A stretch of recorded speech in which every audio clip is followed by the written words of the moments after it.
हरे कृष्ण। आज का टॉपिक है दोपहर के वक्त की उनके दिल की बातें। क्या हो सकती है वो बातें, ये जानने की कोशिश करेंगे आज की रीडिंग से। टारो में से लेंगे 5 कार्ड्स और ओरेकल में से लेंगे 7 कार्ड्स।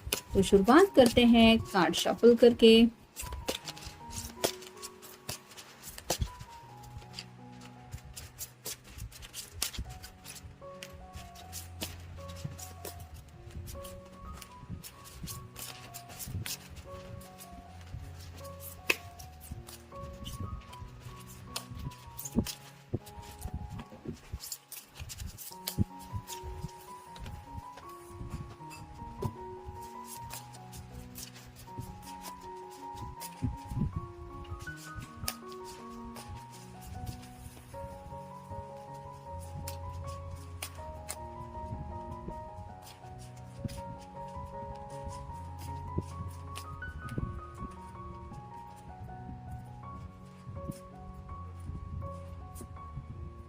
पहला जो कार्ड है वो है नाइट ऑफ पेंटिकल्स का।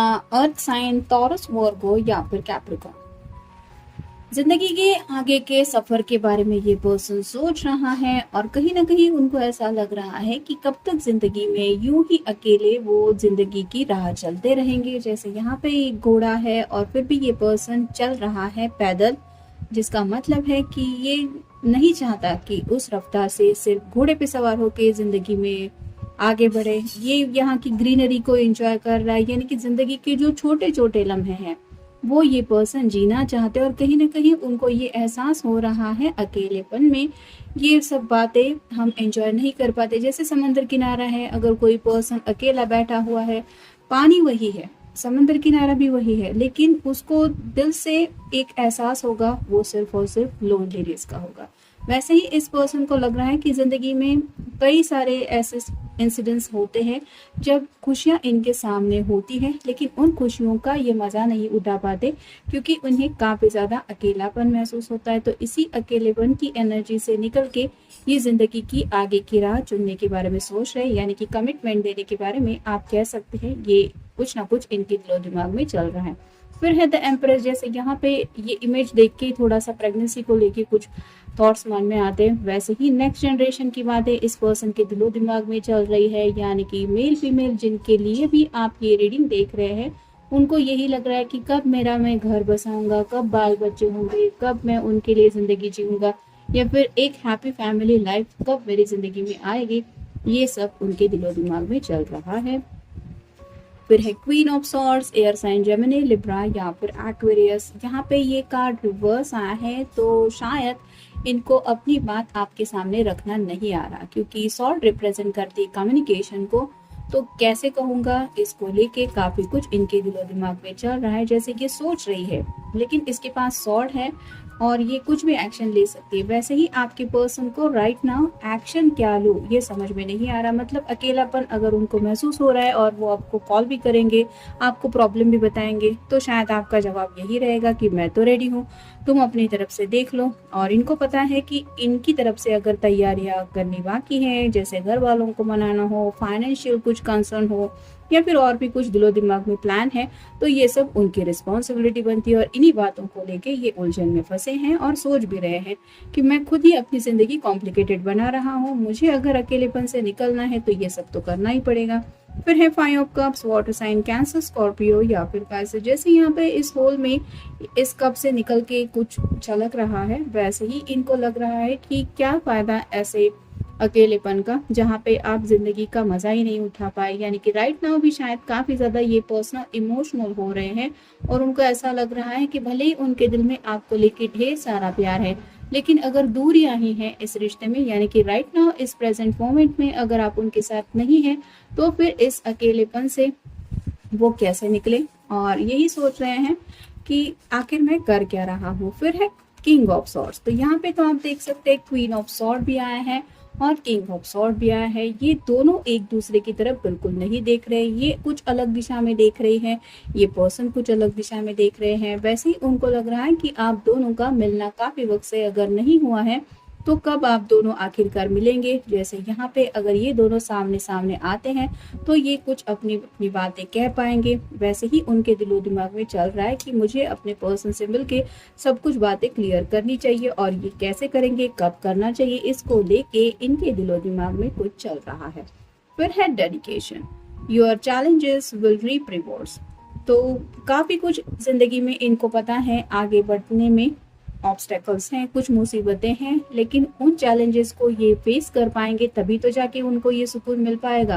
तो वैसे ही इनको पता है कि उन खुशियों को पाने के लिए इन्हें अपने आप को समर्पित करना होगा, सच्चे दिल से उस डेडिकेशन के साथ, एक चाह के साथ जिंदगी में आगे बढ़ने की तरफ बढ़ना होगा, तब जाके कहीं उन्हें वो रिवॉर्ड मिलेगा जो रिवॉर्ड इन्हें चाहिए। फिर है सेल्फ डिस्कवरी, डाइव डीप।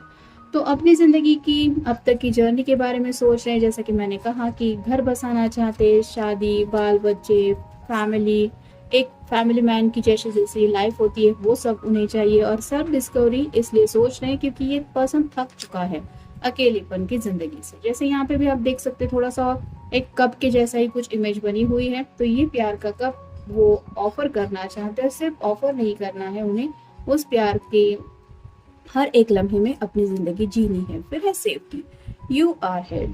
तो यहाँ पे जैसे हर कोई सेफ फील कर रहा है क्योंकि ये जो पर्सन है ये सबका ख्याल रख रही है, ये तो यहाँ पे क्लियर ही हो रहा है। वैसे ही जिंदगी में अगर आपको एक अच्छा फ्यूचर देना है तो आपके लिए ये क्या क्या कर सकते हैं। आपको अगर सेफ्टी देनी है फाइनेंशियली तो वो कैसे देंगे, अगर फैमिली वाइज आपको सेफ्टी देनी है तो घर वाले कैसे आपके साथ एडजस्ट करेंगे, या फिर इन जनरल भी आपका ख्याल रखना ये अगर इनका फर्ज बनता है तो इन्हें क्या क्या करना चाहिए इसके बारे में भी सोच रहे हैं। और कहीं ना कहीं ये खुद की सेफ्टी के बारे में भी सोच रहे हैं। मतलब राइट नाउ भी फैमिली के साथ है, अकेले हैं, जॉब, करियर, पैसा सब कुछ शायद सही है, लेकिन उन्हें लग रहा है कि लाइफ का तो कुछ भरोसा नहीं है। हम भले ही इंश्योरेंस वगैरह लेके रखते हैं लेकिन फिर भी लाइफ इज सो अनप्रेडिक्टेबल, और ऐसी बातें उन्हें उलझन में डाल रही है। फिर है कामनेस, लेट थिंग्स सेटल। तो ये सुकून चाहिए, उनके दिल में काफ़ी ज़्यादा बेचैनी छाई हुई है और ये ख्याल ही है जो उन्हें इस तरह से तड़पा रहे हैं। और ये कहीं ना कहीं सोच रहे हैं कि जब तक मैं ज़िंदगी में सेटल नहीं होऊंगा मुझे वो सुकून नहीं मिलेगा। यानी कि जैसे हवा का झोंका होता है, हवा कभी भी एक जगह पे नहीं रुक सकती, वैसे ही इनको लग रहा है कि थॉट्स तो माइंड में आते रहेंगे, हम सोचते रहेंगे, ख्याली पुलाव बनाते रहेंगे, लेकिन व्हाट अबाउट, जैसे भूख लगती है तो कुछ सोचने से पेट नहीं भरता, कुछ खाना पड़ता है। वैसे ही इनको पता है कि एक्शन तो लेनी पड़ेगी। फिर है इग्नाइट, रिलीज योर पोटेंशियल। ये जो प्यार की आग है, ये प्यार उनके दिल में वो फील करने लगे हैं, यानी कि काफी वक्त से इस प्यार की अग्नि में आप भी चल रहे हैं और आपके पर्सन भी चल रहे हैं, लेकिन अब वक्त है कि एक्शन लेने का और इस प्यार की तरफ आगे बढ़ने का। फिर है flow, let goddess blessings and rich your life. तो गो विद द फ्लो। जैसे यहाँ पे लक्ष्मी का कार्ड आया है तो पैसा वगैरह इस पर्सन ने शायद इकट्ठा करके रखा है, लेकिन सिर्फ पैसा इकट्ठा करने से हमें जिंदगी की खुशियाँ मिलती है ऐसा नहीं होता। तो ये जिंदगी की हर एक खुशी शायद एंजॉय करना चाहते हैं और उन्हें पता है कि लक्ष्मी का अगर इनको वरद हस्त है यानी कि उसकी ब्लेसिंग्स मिल रही है तो इन्हें फिक्र करने की जरूरत नहीं है, आगे की जिंदगी भी अच्छी होगी। और अब जरूरत है तो उन खुशियों को दिल खोल के अपनाने की। और फाइनल कार्ड है protection, goddess has your back. जैसे यहाँ पे एक मदर और एक बच्चा दिखाई दे रहा है, वैसे ही इन्हें पता है कि इनका जो भी डिसीजन रहेगा, जो भी फैसला होगा, उनके घर वाले हाँ ना करते हुए लेकिन इनको एक्सेप्ट करेंगे ही, या फिर दिल से इनको परमिशन दे देंगे, क्योंकि आफ्टर ऑल वो भी तो उनसे प्यार करते हैं। तो अपने माँ बाप के साथ भी इनका एक गहरा रिश्ता है, उस रिश्ते के बारे में भी सोच रहे हैं। यहाँ पे भी एक मदर है और एक छोटा सा बच्चा है, तो अपनी भी नेक्स्ट जनरेशन के बारे में सोच रहे हैं। कहीं ना कहीं अपनी फैमिली स्टार्ट करने के बारे में भी उनके दिलो दिमाग में ख्याल आ रहे हैं। और वैसा ही उनको लग रहा है कि आपके पेरेंट्स भी अगर आपके लिए कुछ रिश्ते वगैरह ढूंढ रहे हैं तो क्यों ढूंढ रहे हैं, उनका भी तो मकसद यही होगा कि आप भी जिंदगी में ऐसे इंसान के साथ जिंदगी आगे बढ़े जो आपको सही तरीके से प्रोटेक्शन दे, जिसके साथ आपकी जिंदगी हैप्पीली आप एंजॉय कर पाए, जहाँ पे आपको सब लग्जरियस लाइफ मिले, साथ ही साथ आपकी लाइफ में सुकून, शांति हो और सेफ्टी भी हो। यानी कि हर कोई चाहता है कि जहाँ पे हम अपनी बेटी को या फिर बेटी का रिश्ता कर रहे हैं उसके साथ ये पर्सन हैप्पीली अपनी मैरिड लाइफ एंजॉय कर पाए और जिंदगी का हर मजा ले पाए। तो वैसे ही ख्याल इनके दिलो दिमाग में चल रहे हैं, जहाँ पे ये सबके बारे में सोच रहे हैं, आपके घर वालों के बारे में, आपके बारे में, इनके खुद के घर वालों के बारे में, स्पेसिफिकली अपनी खुद की जिंदगी के बारे में। तो ये था आज का रीडिंग। अगर अब तक आपने चैनल को सब्सक्राइब नहीं किया है तो सब्सक्राइब करना ना भूले। मिलेंगे नेक्स्ट रीडिंग में। Have a nice day.